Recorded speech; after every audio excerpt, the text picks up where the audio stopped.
अपने वाले ये जो जैसे आपने वकालत की थी रास्ता है तो बिल्कुल लोगों की ये थोड़ी सी मन में शंका कह लें या फिर एक भाव रहा कि कैसे कैसा या समाज में इसको देखते हुए कैसे उनको कैसे मैसेज करें। देखिए, आरोप तो हमेशा लगते रहेंगे, सच्चे लोगों पे भी आरोप लगते हैं। और अगर आप उनकी हर तरह के लोग हर जगह हैं। अगर आप उनके अगर कोई आपका मुस्लिम फ्रेंड होगा, मेरे साथ भी बहुत कॉलेज में है, अच्छी अच्छी पोस्ट पे हैं, बात यह है कि उनसे हम बात करते हैं तो ऐसी कोई घृणा की भावना उनके अंदर नहीं रहती है। और उनका ये कहना है कि हम उसमें कलमा पढ़ते हैं, इस वजह से उसमें फूंकते हैं। वो फूंकने की बात तो मैंने नहीं सुनी है। फूंकना होता है बताया गया। हाँ, लोगों में गलत वो आ गया है अंदर कि वो थूकते हैं, पर वो फूंकना होता है, वो कलमा पढ़ते हैं। तो अगर आप कभी उनसे साथ में बैठेंगे, उनसे बातें करेंगे तो उसमें कोई लॉस नहीं है आपको भी कुछ जानने को मिलेगा। अगर तो फिर यही चीज़ है। आपकी दोस्ती अच्छी है? मेरी दोस्ती अच्छी है, बहुत ही सब पढ़े लिखे हैं। मैंने भी MBA किया, साथ में MBA में थे। और मेरे कॉलेज अन्नामला यूनिवर्सिटी चेन्नई में था, वहाँ भी काफ़ी थे। हमारे रूम में साथ बैठते साथ खाते थे और बहुत ही अच्छा माहौल था। मैं तुम्हें प्रेफर करता हूँ, सर्वधर्म समभाव की भावना को मैं मानता हूँ। अच्छा, महाकुंभ पे आते हैं, यहाँ की व्यवस्था को लेकर जो दिख रहा है अभी तक, अभी तो मेला शुरू भी नहीं हुआ, 13 से होगा, लेकिन जो अभी दिख रहा है व्यवस्था दिख रही है, सुरक्षा, बाकी तमाम साफ सफाई, सरकार संत एक सीएम है इसलिए है या कुछ और वजह?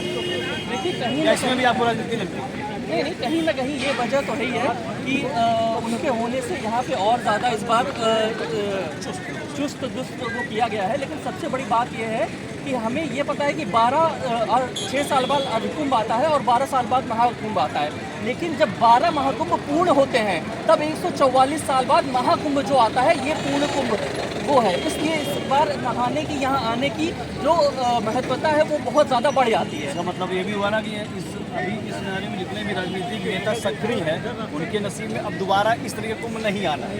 कुंभ देखिए, कहने को तो गंगा दर्शन ही गंगा स्नान है, उसके पाप मिट जाते हैं। लेकिन अगर आप यहाँ पे आके अगर आपको अपॉर्चुनिटी मिल रही है कि आप यहाँ के नहा सकते हैं और वो दर्शन कर सकते हैं, तो ये बहुत अच्छी बात है। और मैंने इस बार देखा है कि बहुत, जैसे मैं इलाहाबाद में रहता हूँ, हम लोग प्रेफर कभी कभी ये आ पाते हैं, संगम इतना नहीं आ पाते। लेकिन बाहर वाले जब हमारे रिलेटिव्स आते हैं, वो हमें कहते हैं कि हमें संगम ले चलो, इसी बहाने हम भी घूम लेते हैं, तब हमें पता चलता है कि इसकी वैल्यू क्या है। कुछ लोग आपको टोकते नहीं, अरे भैया तो प्रयागराज हो गया। नहीं, एक्चुअली आदत पड़ी है। देखिए, नाम बदल जाने से धर्म और दिल में जो भावनाएं हैं वो कभी मिटती नहीं है। चाहे इलाहाबाद हो, चाहे प्रयागराज हो, हम रहते हैं, वो अटैचमेंट अपना रहता है, वो बोलने से कभी वो खत्म नहीं होता।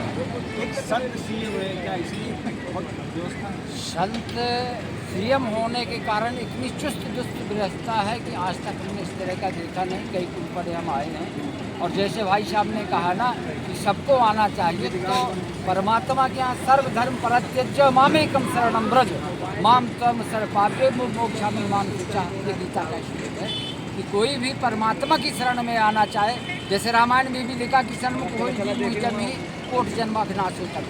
भाई आत्मा समर्पण के भाव पे कोई आए, तीर्थ करने के लिए आए, कोई रोक नहीं है, क्योंकि परमात्मा सबका एक है, परमात्मा कोई दूसरा नहीं है। लेकिन हृदय का भाव हो, उसके हृदय में तब तो आस्था हो।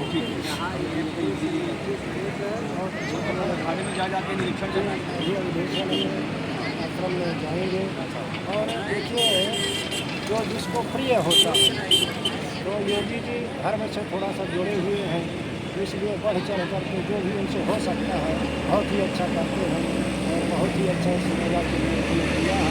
हम तो करीब हमारा 40 वर्ष का उम्र हो गया, जब से हम निरंतर आने जाते रहे, तो 10 वर्ष से तो हमने होश संभाला है। तो इतनी दुरुस्त और इतनी सब कुछ इतनी अच्छी व्यवस्था हमें कभी और नहीं देखी। व्यवस्था योगी